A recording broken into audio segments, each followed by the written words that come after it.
ZEE5 ಇರುವಾಗ ನೀವು ನಿಮ್ಮ ನೆಚ್ಚಿನ ಶೋಗಳನ್ನ ಎಂದಿಗೂ ಮಿಸ್ ಮಾಡಿಕೊಳ್ಳುವುದಿಲ್ಲ. ಅದು ಸಂಪೂರ್ಣ ಉಚಿತವಾಗಿ. ಸಿಸ್ಟರ್, ಇದೇನು ಸಿಸ್ಟರ್ ನೀನು ಎಮೋಷನಲ್ ಡ್ರಾಮಾ ಮಾಡಿ ಕರಡು ಕಿವುಚಿಯೋಂಗೆ ಕತೆ ಕಟ್ಟಿ 1 ಕೋಟಿ ಜಾಗದಲ್ಲಿ 5 ಕೋಟಿ ಕಿತ್ಕೊಂಡೆ. ನಿನ್ನ ಮಗ 4 ಹೆಜ್ಜೆ ಮುಂದೆ ಹೋಗಿ 20 ಕೋಟಿ ಕಿತ್ಕೊಂಡಲ್ಲ. ನೀನು ಮೀನಿಗೆ ಗಾಳ ಹಾಕಿದ್ರೆ ಅವ್ನು ತಿಮ್ಮಿಂಗಿಲಕ್ಕೆ ಗಾಳ ಹಾಕದ. ಅವಕಾಶನೋ ಕಬ್ಬಿನ ಜಲ್ಲೆನ ಹಿಂಡಿ ಹಿಂಡಿ ಪೂರ್ಣ ರಸ ಕುಡ್ದ. Yes ma'am. ಏನಾಗಿದೆ ಜೈ ನಿನಗೆ? ಕೇಳಬೇಕು ಅಂತ ಇಷ್ಟೊಂದು ದುಡ್ಡ ಕೇಳೋದು? ಮುಂದೆ ಏನಾದರೂ ಸಮಸ್ಯೆ ಆದ್ರೆ ಏನ್ ಮಾಡ್ತೀಯ?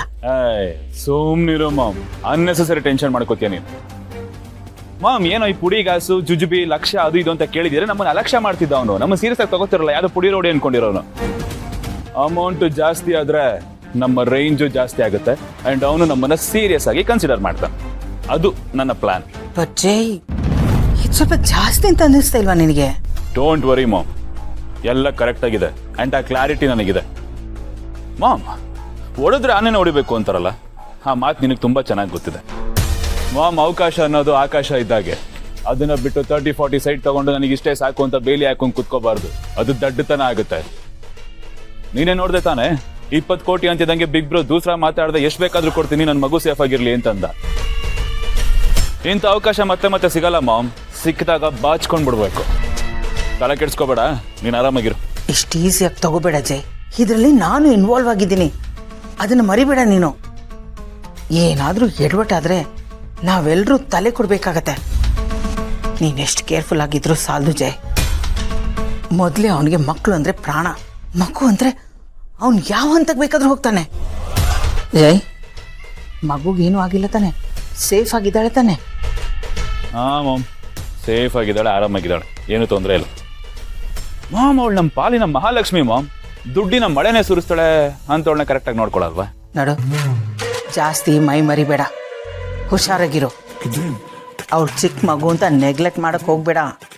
ತುಂಬ ಚಾಲಾಕಿದ್ದಾಳೆ. ಯಾವುದೇ ಕಾರಣಕ್ಕೂ ಅವಳಿಗೆ ನಿನ್ನ ಐಡೆಂಟಿಟಿ ಗೊತ್ತಾಗಬಾರ್ದು. ಹಾಗೆ ನೋಡ್ಕೊ. Okay ma'am, I take care of everything, don't worry. ಸರಿ, ಹುಷಾರು. ಬಾಯ್.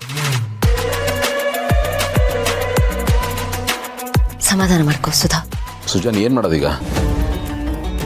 ಅವ್ರ ಹತ್ರ ಜಾಸ್ತಿ ಹೊತ್ತು ಫೋನಲ್ಲಿ ಮಾತಾಡೋಕ್ಕಾಗಲಿಲ್ಲ. ಸರ್, ನೀವೇನು ತಲೆ ಕೆಡಿಸ್ಕೊಬಿಡಿ ಸರ್. ನಾವು ಅಷ್ಟೊಂದು ಓಪ್ಸ್ ಕಳ್ಕೊಳ್ಳೋ ಅಗತ್ಯ ಇಲ್ಲ. ನಮಗಿನ್ನೂ ದಾರಿ ಇದೆ ಸರ್. ಏನು ಸರ್, ಅವ್ರು ಮಾಡ್ತಿರೋದು ಇಂಟರ್ನೆಟ್ ಕಾಲ್ ಸರ್. ಯಾರು ಮಾಡ್ತಿದ್ದಾರೆ ಅಂತ ಗೊತ್ತಾಗಲ್ಲ, ಆದರೆ ಎಲ್ಲಿಂದ ಕಾಲ್ ಮಾಡ್ತಿದ್ದಾರೆ ಅಂತ ಗೊತ್ತಾಗತ್ತೆ ಸರ್. ಬಟ್ ಈ ವಿಷಯ ಅವ್ರಿಗೂ ಗೊತ್ತಿರುತ್ತಲ್ಲ. ಅವರು ಬೇರೆ ಬೇರೆ ಲೊಕೇಶನಿಂದ ಕಾಲ್ ಮಾಡಿದ್ರೆ ಏನು ಮಾಡೋದು? ಸರ್, ಅವ್ರು ಎಲ್ಲಿಂದ ಬೇಕಾದರೆ ಕಾಲ್ ಮಾಡಲಿ, ನಾವು ಈಸಿಯಾಗಿ ಟ್ರ್ಯಾಕ್ ಮಾಡ್ಬೋದು. ಅವ್ರು ಇನ್ನೂ ಸಿಟಿ ಲಿಮಿಟ್ಸಿಂದನೇ ಕಾಲ್ ಮಾಡ್ತೀರಾ ಸರ್. ಅದೊಂದು ಧೈರ್ಯ, ಅವ್ರು ಇನ್ನೂ ಸಿಟಿಲೇ ಇದ್ದಾರೆ ಅಂತ. ಅದಾದಮೇಲೆ ಸರ್, ಅವರು ಯಾವ ಏರಿಯಾಯಿಂದ ಕಾಲ್ ಮಾಡ್ತಿದ್ದಾರೆ ಅಂತ ಗೊತ್ತಾದರೆ ಸಾಕು, ಈಸಿಲಿ ಟ್ರ್ಯಾಕ್ ಮಾಡ್ಬೋದು ಸರ್. ಬೆಂಗಳೂರಿನಂಥ ಊರಲ್ಲಿ ಒಂದೊಂದು ಏರಿಯಾ ನೋಡ್ಕೋದು ಬಹಳ ಕಷ್ಟ. ಎಕ್ಸಾಕ್ಟಾಗಿ ಅವರು ಲಚ್ಚಿನ ಎಲ್ಲಿ ಬಚ್ಚಿಟ್ಟಿದ್ದಾರೆ, ಅವ್ರು ಎಲ್ಲಿದ್ದಾರೆ ಅಂತ ಗೊತ್ತಾದರೆ ಪತ್ತೆ ಹಚ್ಚೋದು ಸುಲಭ ಆಗ್ಬೋದು. ಸರ್, ನೀವೇನು ಟೆನ್ಷನ್ ಮಾಡ್ಕೊಬೇಡಿ ಸರ್. ಅವ್ರು ಎವ್ರಿ ಟೈಮ್ ಕಾಲ್ ಮಾಡಿದಾಗ ಒಂದು ಎಕ್ಸಾಕ್ಟ್ ಲೊಕೇಶನ್ ತೋರಿಸುತ್ತೆ ಸರ್. ಅದ್ರ ಜೊತೆ ರ್ಯಾಂಡಮ್ ಆಗಿ ಒಂದೆರಡು ಎಕ್ಸ್ಟ್ರಾ ಲೊಕೇಶನ್ಸ್ ಕೂಡ ತೋರಿಸುತ್ತೆ ಸರ್. ಅವ್ರು ಇನ್ನೊಂದು 2 ಸರಿ ಕಾಲ್ ಮಾಡಿದ್ರೆ ಒರಿಜಿನಲ್ ಲೊಕೇಶನ್ ಯಾವುದು ಅಂತ ಈಸಿಯಾಗಿ ಟ್ರ್ಯಾಕ್ ಮಾಡ್ಬೋದು ಸರ್. ZEE5 ಆಪ್ ಡೌನ್ಲೋಡ್ ಮಾಡಿ ಎಲ್ಲಾ ಸಂಚಿಕೆಗಳನ್ನು ಸಂಪೂರ್ಣ ಉಚಿತವಾಗಿ ನೋಡಿ.